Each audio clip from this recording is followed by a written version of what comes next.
So ayan, for today's video mga idol, body brother, mayroon nagtatanong si Mark Pabilio from Katbalogan, bakit daw inuuna ayusin ang kalsada na konti pa lang ang sira kaysa sa malaki na ang sira, no? Simple lang, inuuna nila yung maliit pa lang ang sira kasi malaki ang kita nila dyan kaysa dun sa malaki na ang sira, no? Dun sa malaki na ang sira na kalsada, maliit lang ang kita nila, kaya mas inuuna nila ayusin yung konti lang ang sira, no?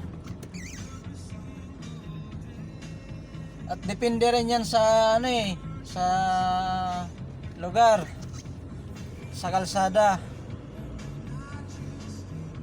Pero kadalasan talaga inuuna yung konti pa lang ang sira, yung hindi pa dapat ayusin ay inaayos na.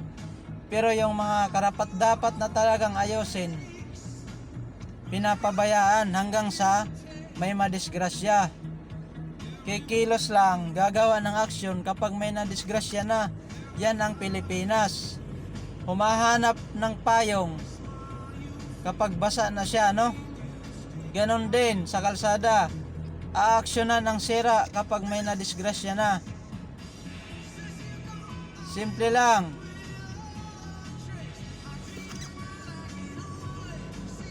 Pera ang iniisip nila, di ba?